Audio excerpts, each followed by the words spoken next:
Uma boa noite, irmãos. Boa noite também àqueles que estão nos acompanhando nas suas casas através do YouTube e que irão nos acompanhar em outra oportunidade. Nós não sabemos, mas o Senhor sabe.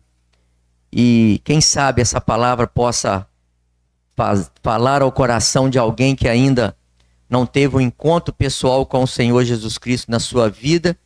E através dessa mensagem no YouTube, quem sabe, possa se converter, entender o plano de salvação do Senhor para a sua criatura humana que está perdida, que está morta em seus delitos e pecados e ainda não compreendeu isso. Quem sabe, numa oportunidade, você pode abrir essa mensagem e entendê-la.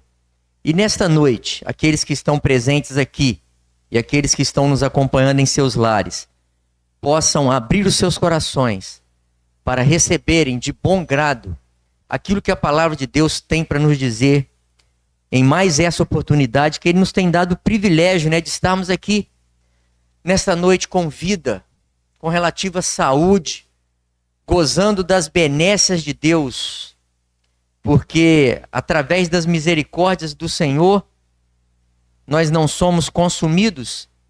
Então Ele nos dá a oportunidade, mais uma oportunidade, de podermos abrir a sua palavra, nos alimentarmos dela, saciar a nossa fome, a nossa sede espiritual. Quem sabe você que está aqui nesta noite ainda não saciou a sua sede espiritual, a sua fome espiritual. O Senhor, então, possa falar aos nossos corações através do Espírito Santo dele, nesta noite. Nós queremos convidar para abrirmos as nossas Bíblias no Evangelho segundo João, no capítulo 3, dos versículos 14 ao 18. Evangelho segundo João, capítulo 3, a partir do versículo 14 até o versículo 18. Aqui nós estamos vendo uma conversa que o Senhor teve com Nicodemos, um fariseu, um príncipe dos judeus, um homem influente no seu tempo, na sua época, um homem de valor, um homem de respeito, cuja sociedade tinha aquele homem como um homem exemplar. E o Senhor Jesus Cristo está explicando para Nicodemos e tirando dele as suas dúvidas com relação ao próprio Senhor Jesus Cristo. E o Senhor chega nesse ponto da conversa e diz para Nicodemos: e como Moisés levantou a serpente no deserto, assim importa que o Filho do Homem seja levantado, para que todo aquele que nele crê não pereça, mas tenha a vida eterna. Porque Deus amou o mundo de tal maneira que deu o seu Filho unigênito, para que todo aquele que nele crê não pereça, mas tenha a vida eterna. Porque Deus enviou o seu Filho ao mundo, não para que condenasse o mundo, mas para que o mundo fosse salvo por ele. Quem crê nele não é condenado, mas quem não crê já está condenado, porquanto não crê no nome do unigênito Filho de Deus. É somente até aqui. Depois nós vamos estar fazendo outras leituras em referência a essa passagem, que o Senhor falou que importava que o Filho do Homem, que era Ele mesmo, o Senhor Jesus Cristo, fosse levantado. O Senhor deveria ser levantado. O que a gente entende a respeito disso? Quando nós estamos numa posição ou num lugar onde as pessoas podem nos contemplar e observar, é como se você estivesse sendo levantado. O Senhor ali, ele teria que ser levantado. Como aquela serpente lá no deserto, que o Senhor disse para Moisés: Moisés, faz essa serpente de metal, coloca ela numa haste, coloca ela lá numa haste, para que as pessoas possam vê-la, possam contemplá-la. O Senhor Jesus Cristo tinha que ser levantado como aquela serpente de metal no deserto, para que as pessoas pudessem contemplá-lo.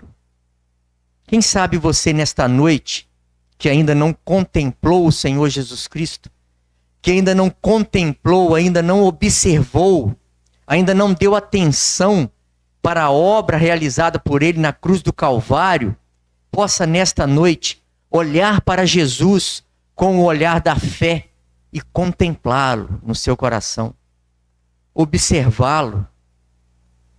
Por que o Senhor Jesus foi crucificado? Qual foi a razão dele ter sido crucificado? Por qual motivo ele veio a este mundo para cumprir a obra, o desejo do Pai? Qual foi? Então, por que o Senhor deveria ser levantado? Por que o Filho do Homem deveria ser levantado? O Senhor Jesus Cristo fala a esse episódio que nós acabamos de falar aqui em Números. No capítulo 21, vou pedir o Ismael para colocar para a gente, nos versículos 4 ao 9. Números, capítulo 21, os versículos 4 ao 9. É a referência que o Senhor Jesus faz aqui. Como Moisés levantou a serpente no deserto, assim importa que o Filho do Homem seja levantado. Então partiram do Monte Or, pelo caminho do Mar Vermelho, a rodear a terra de Edom. Porém, a alma do povo angustiou-se neste caminho. E o povo falou contra Deus e contra Moisés: por que nos fizeste subir do Egito para que morrêssemos nesse deserto?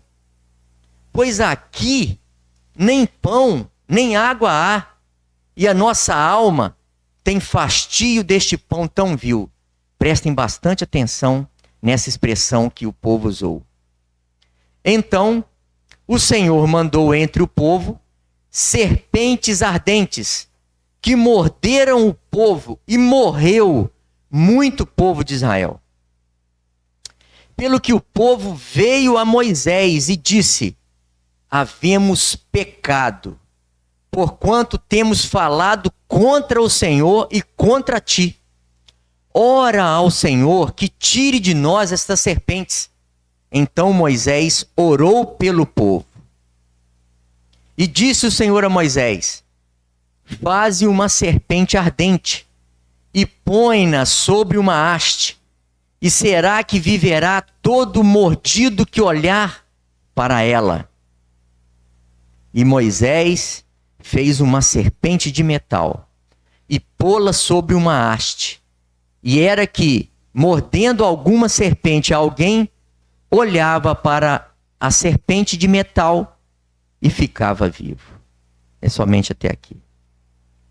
Aqui, neste momento da vida do povo de Israel, da trajetória do povo de Israel, nesses versículos que nós acabamos de ler aqui, existe todo um contexto pelo qual o povo estava passando.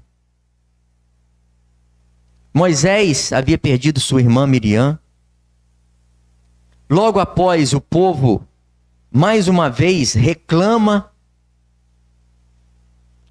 contra o Senhor Deus e contra Moisés. O Senhor fala com Moisés para tomar a vara de Deus, chegar diante da rocha e falar à rocha. Fale à rocha. Fale à rocha. não era para ele ferir a rocha, porque a rocha, que é o Senhor Jesus Cristo, já havia sido ferida uma vez pelo próprio Moisés. E agora era somente para ele falar a rocha. A Bíblia nos diz que Moisés foi um dos homens mais mansos da terra. Um homem paciente. Vocês imaginam um homem paciente aguentar o povo 40 anos no deserto, reclamando na cabeça dele, falando com ele. Moisés, você tira a gente lá do Egito para trazer a gente aqui, para matar a gente nesse deserto? Moisés ora ao Senhor. O Senhor manda a carne. O Senhor manda o maná, o pão. O Senhor dá água. As suas vestes não envelheceram. As suas sandálias não ficavam velhas, não gastavam. Uma nuvem durante o dia trazia refrigério para o povo naquele deserto. Sombra, frescor. À noite, esfriava de noite. Deserto, durante o dia um calor insuportável. À noite, gelado. O Senhor, na coluna de fogo, trazia, aquecia o povo e iluminava o caminho para o povo. E aquele povo reclamando. Moisés chega, fala para o povo: eu vou tirar água, nós vamos tirar água dessa rocha. E ele fere 2 vezes a rocha. Logo após esse episódio, Moisés solicita uma passagem por Edom. Edom, irmão Esaú, irmão de Israel, de Jacó. São povos irmãos. Mas não, aqui vocês não vão passar, nas minhas terras vocês não vão passar. Se vocês passarem por aqui, nós vamos pelejar contra vocês, nós vamos matar vocês. Não passa na minha terra não, Israel. Irmão, não passa na minha terra não. É mesmo assim que eles falaram. E saíram um grande exército para ver se eles iam passar mesmo. Eles tiveram que rodear. Nesse período, morre Arão, o levita, o sacerdote. Seu filho Eleazar agora vai assumir o posto de sacerdote. Logo em seguida, vem o quê? Os israelitas destroem os cananeus, o povo que estava guerreando com eles já passando toda aquela dificuldade. E um povo cananeu guerreando com eles. Eles ouviram que o povo de Israel estava passando por ali. Eles foram para saquear, para matar, para roubar. Mas eles oram ao Senhor. Eles clamam ao Senhor e fazem um voto ao Senhor. Senhor, se o Senhor entregar esse povo nas nossas mãos, nós não vamos deixar sobrar nada desse povo. Nós vamos dizimar esse povo da face da terra. E eles cumpriram essa promessa que eles fizeram. Esse voto, porque o Senhor os entregou nas suas mãos. E eles cumpriram. E logo após essa grande vitória, o coração do povo se angustia. O coração do povo ficou angustiado. Então partiram do Monte Or pelo caminho do Mar Vermelho a rodear a terra de Edom. Por quê? Ele não podia passar ali. Por Edom ele não podia passar. Por isso que eles rodearam a terra de Edom. Então ele não podia passar. Rodearam a terra de Edom. A alma do povo agora se angustia. E eles começam novamente a reclamar. Reclamar. E o Senhor faz o quê? Manda entre o povo aquelas serpentes ardentes serpentes venenosas, cobras venenosas, cuja a picada era fatal. A picada daquelas cobras eram fatais. Então, após esses embates, o povo se angustia. Após essa grande vitória concedida por Deus, eles deram lugar a um sentimento negativo em seus corações. E como a gente pode tirar ensinamento disso para a nossa vida? Quantas vitórias o Senhor tem nos dado? Quantas bênçãos o Senhor tem nos dado? Em meio às lutas, às batalhas da nossa vida, às dificuldades que cada um de nós tem. Cada um de nós trava uma batalha particular.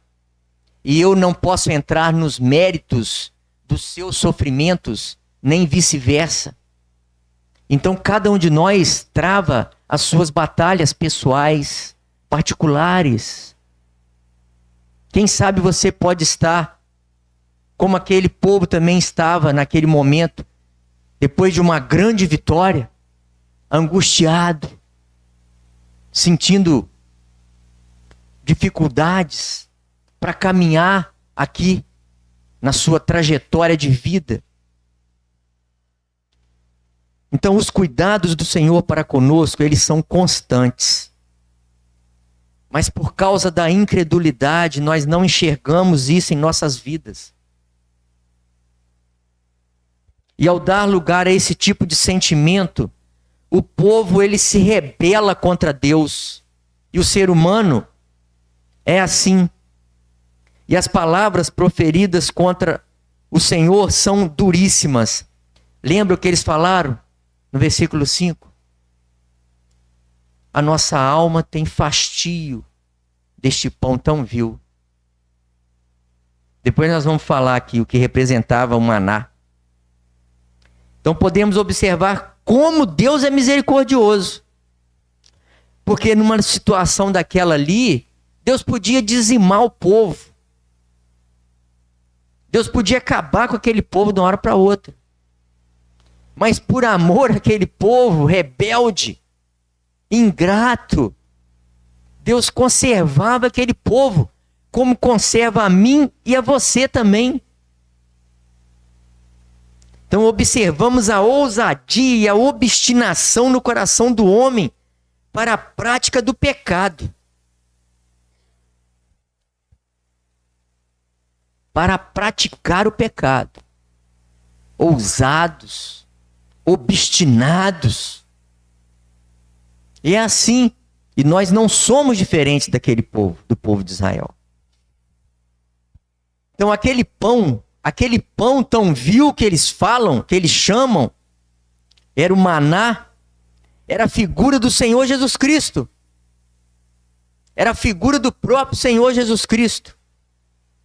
Eu vou pedir o Ismael para colocar para mim, Êxodo, capítulo 16, versículo 14, o 31 e o 35. 16, versículo 14.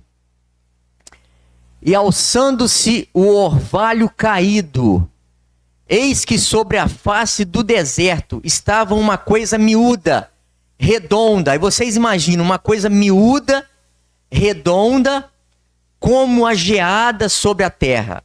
Agora o versículo 31 e o 35. E chamou a casa de Israel o seu nome Maná. E era como semente de coentro, era branco, e o seu sabor como bolos de mel. Agora o versículo 35. E comeram os filhos de Israel maná 40 anos, até que entraram em terra habitada. Comeram maná até que chegaram aos termos da terra de Canaã. Então o Senhor Jesus é o pão da vida. João capítulo 6, vou pedir para o Ismael colocar para mim, versículos 31 ao 35. O Senhor Jesus é o pão da vida. Nossos pais comeram o maná no deserto, lembram? Como está escrito, deu-lhes a comer o pão do céu. Disse-lhes, pois, Jesus: na verdade vos digo, que Moisés não vos deu o pão do céu, mas meu Pai vos dá o verdadeiro pão do céu. Porque o pão de Deus é aquele que desce do céu e dá vida ao mundo. Disseram-lhe, pois: Senhor, dá-nos sempre desse pão. E Jesus lhes disse: eu sou o pão da vida. Aquele que vem a mim não terá fome, e quem crê em mim nunca terá sede. Agora os versículos 48 ao 51. Eu sou o pão da vida. Vossos pais comeram o maná no deserto e morreram. Este é o pão que desce do céu, para que o que dele comer não morra. Eu sou o pão vivo que desceu do céu. Se alguém comer desse pão, viverá para sempre. E o pão que eu der é a minha carne, que eu darei pela vida do mundo. Agora, os versículos 53 ao 55. Jesus, pois, lhes disse: na verdade vos digo, que se não comerdes a carne do Filho do Homem e não beberdes o seu sangue, não tereis vida em vós mesmos. Quem come a minha carne e bebe o meu sangue tem a vida eterna, e eu o ressuscitarei no último dia. Porque a minha carne verdadeiramente é comida, e o meu sangue verdadeiramente é bebida. Palavras do Senhor Jesus Cristo.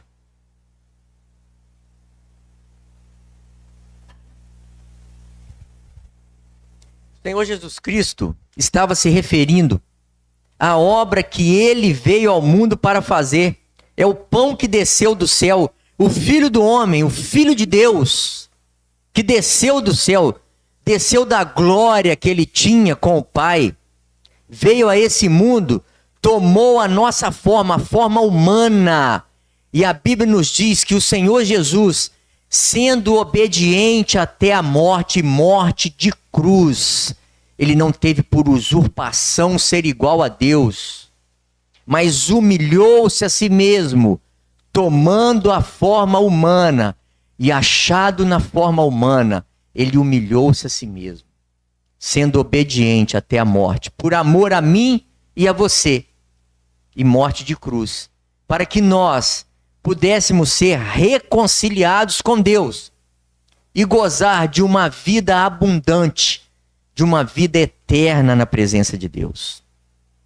Então o Senhor Jesus Cristo estava se referindo à obra que ele veio ao mundo para realizar, a obra da nossa salvação, entregando o seu corpo para ser crucificado por amor à humanidade, tendo o seu sangue derramado, para que o homem, crendo nesta obra maravilhosa, pudesse receber a vida eterna. Por isso o Senhor Jesus Cristo disse que se não comerdes a carne do Filho do Homem e não beberdes o seu sangue, não tereis vida em vós mesmos. Falando da aceitação, aquele que não crê, o Senhor Jesus diz para Nicodemos: Nicodemos, aquele que não crê não vai ser condenado não, Nicodemos. Já está condenado, porquanto não crê no nome do unigênito Filho de Deus. Deus, na sua infinita misericórdia e fidelidade, não destruiu aquele povo lá no deserto. Não destruiu. O Senhor Deus não tem prazer na morte do ímpio. Ele não tem prazer na morte do homem. Não tem prazer. 1 Timóteo capítulo 2, versículo 4. Deus quer que todos se salvem e venham ao conhecimento da verdade. Deus é justo. A justiça tem que ser aplicada. Então lá no versículo 6, nós lemos em Números capítulo 21. Lá no versículo 6, o Senhor manda entre o povo serpentes. Então observamos o castigo de Deus sobre o povo. As pessoas, pela incredulidade, né? Deus utilizou aquelas cobras venenosas para punir aquelas pessoas que pela incredulidade e pelas reclamações não deram crédito à palavra de Moisés, à palavra de Deus. O deserto por onde eles viajavam possuía uma grande variedade de serpente. Vocês imaginam, no deserto o que não falta é escorpião, é serpente, esse tipo de alimárias. Então ser mordido por aquela serpente significava morte lenta e dolorosa. Hebreus, nós lemos que horrenda coisa é cair nas mãos do Deus vivo. Os que eram mordidos pelas aquelas serpentes ardentes estavam condenados à morte. Assim também, o homem que vem ao mundo, nós nascemos contaminados pelo pecado. E por causa dessa contaminação, nós estamos destinados a uma condenação eterna. Ou seja, morte certa. Morte certa sem remédio. Não tem antídoto, não tem cura. Por enquanto. Mas o Senhor trouxe o antídoto. O Senhor trouxe a solução. O Senhor trouxe a cura para o pecado do homem. Morte eterna. O salmista Davi, no Salmo 51, no verso 5, ele diz que em iniquidade eu fui formado e em pecado me concebeu minha mãe. Nasceu contaminado.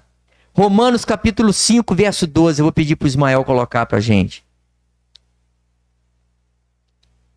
Pelo que, como por um homem entrou o pecado no mundo, e pelo pecado a morte, assim também a morte passou a todos os homens, por isso que todos pecaram. A Bíblia diz que todos pecaram e destituídos estão da glória de Deus, Romanos 3, 23. As pessoas estão mortas em delitos e pecados, mas existe uma solução, existe esperança. Deus não despreza a um coração quebrantado e contrito. Lembra, Nicodemos, ele teve curiosidade. Ele chamou o Senhor Jesus Cristo de noite, porque ele estava com dificuldade para ter aquela conversa com o Senhor e receoso também do que os seus colegas iriam pensar. E naquele momento à noite era um lugar bem reservado, tranquilo, e o Senhor esclarece para aquele homem. E vemos mais à frente que ele toma uma atitude de fé. As pessoas estão mortas em delitos e pecados, mas existe uma solução, existe esperança. Deus não despreza a um coração que se chega diante dele, reconhecido de que é um pecador e arrependido, contrito, quebrantado, chega diante do Senhor. Então o primeiro passo precisava ser dado. E os israelitas fizeram isso. Eles fizeram isso, eles deram esse passo, reconhecendo que havia um pecado contra o Senhor. O povo veio a Moisés e disse: havemos pecado. Então eles reconheceram que havia um pecado. Porquanto temos falado contra o Senhor e contra ti. Ora ao Senhor. Moisés, ora ao Senhor por nós, que tire de nós estas serpentes. Então Moisés orou pelo povo. Mas o Senhor não tirou a serpente deles no meio. A serpente continuou ali. E é assim. O Senhor, ele não faz conforme os nossos próprios desejos. Não. É a vontade do Senhor. As serpentes continuaram lá, mordendo o povo, picando o povo, porque eram muitas serpentes. Mas a solução estava ali na frente deles. Um olhar de fé. O olhar para aquela serpente de metal era um olhar de fé. E o olhar para o Senhor Jesus Cristo, que foi pendurado no madeiro, numa cruz, há mais de 2000 anos atrás. Você pode ter esse olhar de fé também para o Senhor, que de braços abertos te recebe.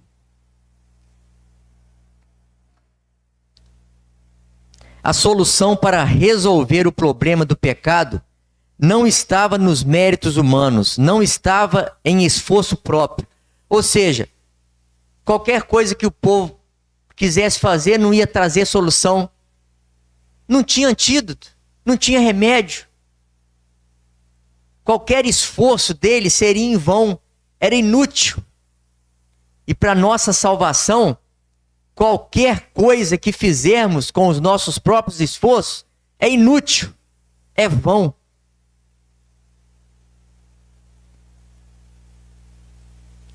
A solução estava numa atitude de fé.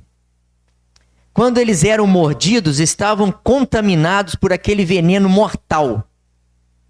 E a única solução era olharem como uma atitude de fé para aquela serpente de metal que o Senhor ordenara a Moisés que fizesse. Como Moisés levantou a serpente no deserto, assim importa que o Filho do Homem seja levantado. Quando a serpente de metal foi pendurada na haste, os israelitas não sabiam o significado que Jesus atribuiria a este acontecimento.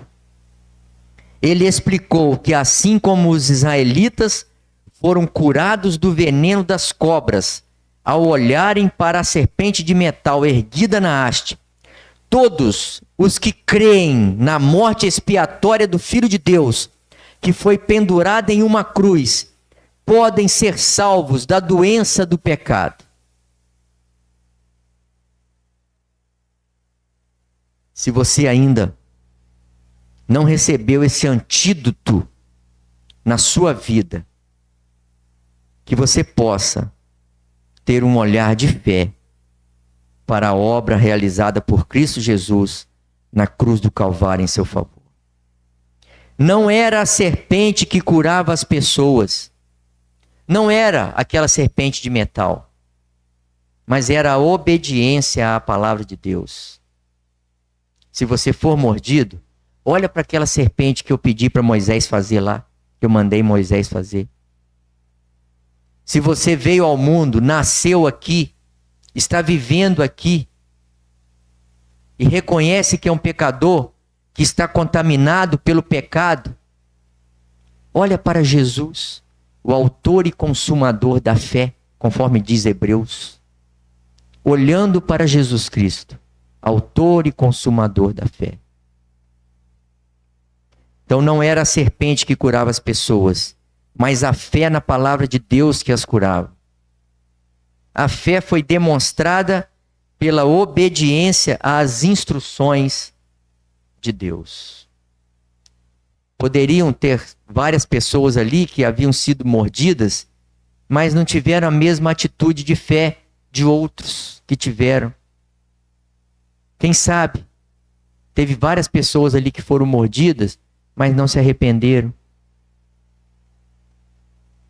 E assim é nos nossos dias. Bilhões de pessoas na humanidade. Se eu não me engano, nós já estamos chegando a 8 bilhões de pessoas, não é isso mesmo, Ismael? Já estamos aproximando, né? 8 bilhões, não é isso? 8 bilhões de pessoas na humanidade. Contaminadas pelo veneno mortal do pecado. O Senhor Jesus está lá. O Senhor Jesus foi levantado pela vontade de Deus, por amor à humanidade, por amor a todos nós, dando a solução do problema do pecado, para que todos se salvem e venham ao conhecimento da verdade. Então, da mesma forma, nós devemos olhar para Cristo, autor e consumador da fé. Hebreus 12, versículo 2. Igualmente, a nossa salvação acontece quando olhamos para Jesus, crendo que Ele irá salvar-nos.